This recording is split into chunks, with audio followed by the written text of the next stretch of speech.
You've always been a skeptic. Not the angry, debating kind, just the practical kind. The kind who hears stories of miracles and thinks, what a great folk tale. The kind who sees a weeping statue and immediately starts looking for the hidden plumbing. For you, faith has always been a psychological comfort, and miracles were the stuff of legends, ancient stories puffed up over the centuries to inspire and, sometimes, to control. You respect history, you love architecture, but you don't believe in magic. So when you decide to go to Jerusalem, the world's epicenter of belief, you aren't going on a pilgrimage. You're going to see for yourself, to walk the ancient stones and confirm your own rational worldview. You're heading to the one place that's supposed to be the nexus of it all, the holiest site in Christendom, the Church of the Holy Sepulcher. You're expecting history, devotion, and a whole lot of very logical explanations. You are not expecting to leave with a story that, for the life of you, you cannot explain. The weight of belief. Walking through the ancient, labyrinthine alleys of Jerusalem's old city is a total sensory overload. The air is thick with incense, spices, and baking bread. The sound is a symphony of languages, prayers, and the non-stop chatter of commerce. Every single stone under your feet feels saturated with history, conflict, and devotion. And the Church of the Holy Sepulcher, your destination? It isn't immediately obvious. It doesn't have some grand facade or a soaring spire you can see for miles. You just stumble upon it, tucked into the dense fabric of the Christian quarter.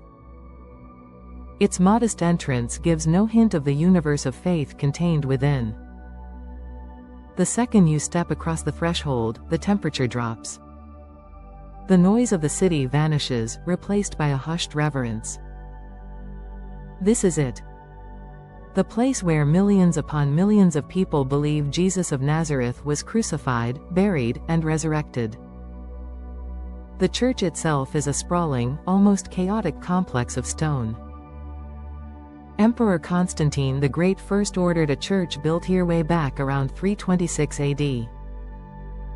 What stands today is a patchwork of styles and eras, a testament to its violent and venerated history. This place was considered so powerful that a Muslim caliph, convinced the stories of its miracles were a fraud, had it leveled in 1009, only for it to be rebuilt about 40 years later at an immense cost. This is the very heart of the Christian faith. It holds Golgotha, the rocky outcrop where the crucifixion is said to have happened, and the tomb itself, a small chapel known as the Aedicule, built over the limestone shelf where Jesus's body was laid. Standing here, you can feel the immense gravity of that belief. It's almost a physical pressure. You see it on the faces of the pilgrims, people who have saved their entire lives for this one moment. They weep, they pray, they press their foreheads against the stone. For them, this isn't a historical site, it's a place where the veil between heaven and earth feels impossibly thin. From your perspective, it's a fascinating anthropological study. A powerful display of human devotion. You can appreciate the art, the history, the profound emotional impact it has on people. You get why they want to believe. But belief isn't on your itinerary. You're here to observe. And this is the place where, for centuries, tales of inexplicable events have originated. The most famous, the most documented, and the most persistent of these is a phenomenon they call the holy fire. Honestly? You're ready to be unimpressed. You're anticipating a masterclass in ancient ritual and crowd psychology, not an actual miracle. The fire that shouldn't exist. Of all the miracles tied to this church, the holy fire is the most profound and the most consistent. It's an event that has been documented for well over 1,000 years, happening like clockwork every single year on the day before Orthodox Easter. And yet, outside of Orthodox Christianity, most of the world has never even heard of it. The idea is simple, but completely unbelievable. a flame spontaneously appears inside the sealed tomb of Jesus, and it's then used to light the candles of thousands of pilgrims packed into the church. The ceremony is steeped in protocol. First, authorities inspect the aedicule, the little chapel over the tomb, to ensure there are no hidden lamps, lighters, or any source of fire. They come out, give the all clear, and the tomb is sealed with a large wax seal. The atmosphere in the church is electric. It's a crush of humanity, people chanting, praying, holding bundles of unlit candles. The air is hot and thick with anticipation. The chant of Kyrie eleison, Lord, have mercy, is a constant, hypnotic rhythm that echoes off the ancient stone. Your inner skeptic is on high alert. Of course, you've done your homework. You've read that an Orthodox bishop once admitted to a journalist that a small, pre-lit oil lamp is, in fact, placed on the tomb before the ceremony. Aha, you think. There it is. The patriarch just lights his candle from the hidden lamp. It's a symbolic act, a piece of religious theater. You settle in, feeling pretty smug, ready to watch the show. Then, the Greek Orthodox Patriarch of Jerusalem arrives. He's stripped of his grand vestments to show he isn't carrying anything, and he enters the sealed tomb, all alone. The lights in the church are dimmed, plunging the massive space into near darkness. The chanting grows louder, more fervent. You can feel the collective will of thousands of people focused on that one sealed door. You're still detached, observing. But then, something shifts. It's hard to describe. The energy in the room becomes something else. It is no longer just anticipation. It feels heavier. More profound. A strange blue light is said to appear inside the tomb, a light that gathers into a flame. The patriarch uses this flame to light his candles. You can't see what's happening inside, obviously. But what happens next, you see with your own eyes. Suddenly, the church bells start pealing wildly, a joyous, chaotic clangor. The doors of the aedicule fly open, and the patriarch emerges, holding two blazing torches. But it isn't just his torches. As he moves to share the flame, the fire just seems to explode through the crowd with impossible speed. This isn't a slow, orderly passing from one candle to the next. It's a whoosh. A wave of light that washes over the entire church in seconds.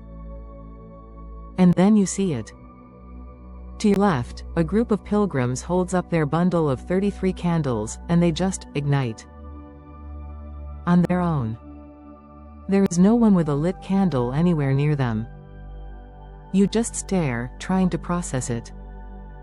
A trick of the light? A reflection? No, there's no mistaking it. A cluster of wax candles has just burst into flame spontaneously. Then you see it happen again, further away. A bluish flame seems to flicker in the air for a moment before landing on a woman's candles, and poof, they are alight. Gasps, cheers, and uncontrollable sobs erupt all around. Pilgrims say that for the first few minutes, this holy fire doesn't burn. You see people, weeping with joy, bathing their faces and hands in the flames of their candles. They run the fire through their beards, over their arms. You just watch, dumbfounded. Your rational mind is screaming that this is impossible. Fire burns. It's a fundamental law of physics. Yet here are hundreds of people, from young men to elderly women, touching a flame they believe to be divine, and not one of them recoils in pain. You can't bring yourself to try it. You're still an observer. But what you are observing is systematically dismantling every logical framework you have. The admission about the pre-lit lamp feels like a pathetically inadequate explanation. It couldn't account for candles lighting on their own. It couldn't explain the impossible speed of the fire's spread. It couldn't explain this tangible, overwhelming feeling of a power that has descended upon this place. You are no longer an observer. You are a witness. And you are deeply, profoundly shaken. If this journey is challenging your own beliefs, make sure you're subscribed to see where it leads next. The Eyes of Golgotha. You thought the holy fire was the main event. The climax. You figured you'd spend the rest of your time in Jerusalem trying, and failing, to logically dissect what you'd seen. But a few days later, back in the same church, you stumble upon a story that you truly cannot explain away. After the chaos of the holy fire, you go back to explore the quieter corners of the church. You make your way up a steep, narrow flight of stairs to the upper level, to the place they call Golgotha, or Calvary. This is the rocky hill where the crucifixion itself is believed to have happened. The air up here is different. Somber. Heavy. The space is divided into two chapels, and underneath the Greek Orthodox altar, there's a silver disc marking the spot where the cross was supposedly raised. Pilgrims kneel to touch the original rock through a hole in the disc. It is here that a priest, noticing your bewildered expression, strikes up a conversation. He tells you about the history, and then he lowers his voice. You are looking for miracles, he says, more as a statement than a question. You saw the holy fire, but that is not the only thing to have happened here. He points to a large, ornate crucifix icon hanging above the altar. It's a deeply sorrowful image. The crucified Christ, eyes closed in death. That is how he always is, the priest said. His eyes are closed. Then he pulls out his phone and shows you a series of photos. But not always. The story he tells is much more recent, and much more controversial. He says that on Wednesday, March 29, 2017, the eyes on that very crucifix, which had been painted closed for as long as anyone could remember, allegedly opened. And they stayed open all day, witnessed by priests and visitors. An archimandrite named Milatios had apparently posted pictures of it, writing, "Wondrous art thou, O Lord. The cross of Golgotha opened its eyes." Your skeptics' alarm bells are ringing louder than ever. This is exactly the kind of story you would normally dismiss out of hand. A blurry photo, a third-hand account, the power of suggestion. You immediately go online, looking for confirmation, for a debunking, for anything. And what you find is a complete mess. Some Orthodox news sites had reported it as a fact. Others claimed the Holy Sepulcher itself had denied it. One of the sources that initially broke the story later had to walk it back, admitting, "We can neither confirm nor deny this particular story." This is perfect. Here is your logical escape hatch. Unlike the holy fire, a public, recurring, widely documented event, this was a one-off, shrouded in ambiguity. It was anecdotal. Unverified. You feel a wave of relief. Your rational worldview is stabilizing. But then the priest says something that sticks with you. He's quoting another priest who had commented on the alleged miracle, saying, "Miracles allowed by God's love strengthen our weak faith, but they are not the reason for our faith. Our faith goes deeper than that." And that's when it hits you. You were so busy looking for proof, for evidence that would satisfy a court or a scientific journal, that you were missing the entire point. For the people here, belief wasn't dependent on these events. The miracles weren't the foundation of their faith, they were affirmations of it. For you, it's the exact opposite. You require an irrefutable miracle just to even consider the possibility of belief.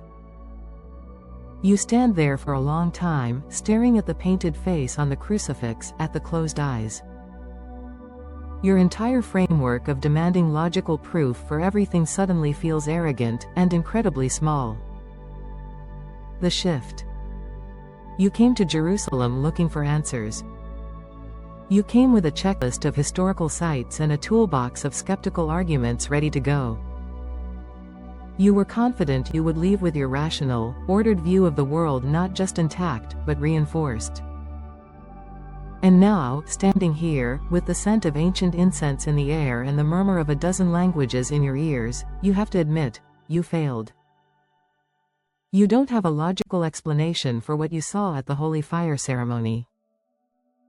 You can't scientifically account for candles spontaneously igniting or rationalize hundreds of people touching fire without being burned. It's one thing to read about this stuff. It's another thing entirely to stand in the middle of it. To feel the energy in a room shift, to see the looks on people's faces, to witness something that seems to violate the basic laws of nature as you understand them. You don't know what happened with that crucifix. You don't know if it was a miracle or a misunderstanding. But for the first time in your life, you find that you don't need to know. The demand for certainty, which has been the bedrock of your entire worldview, suddenly feels like a cage. You came here looking for proof, and instead, you found mystery. Your experience was confusing, overwhelming, and honestly, transformative. But you know you're not the only one who has walked into a situation with questions and walked out with even bigger ones. Have you ever had an experience that you just couldn't explain away? Something that totally challenged your view of the world? Let us know in the comments. We are genuinely curious to hear your stories. You didn't believe in miracles when you came to Jerusalem. You believed in history, psychology, and the power of suggestion. You're leaving with a story that defies all of your logical explanations. You haven't suddenly found a new faith, and you haven't abandoned your rational mind. But something has irrevocably shifted. Your world used to be a very neat and tidy place, where everything had a cause and an effect, a question and an answer. Jerusalem messed up your world. It introduced a variable you cannot account for, the variable of the truly inexplicable. You're leaving not with the certainty of a new believer, but with the humility of someone who has just realized how little they actually know. You're leaving with a story that defies logic, and for the first time in your life, you think you're okay with that. Thank you for walking this path with me. I'm sure many of you have your own experiences with faith, struggle, and transformation. I would be honored to read your thoughts, so please subscribe, like, and share your own reflections in the comments below. If you want to walk the path of Jesus with me, watch next video here.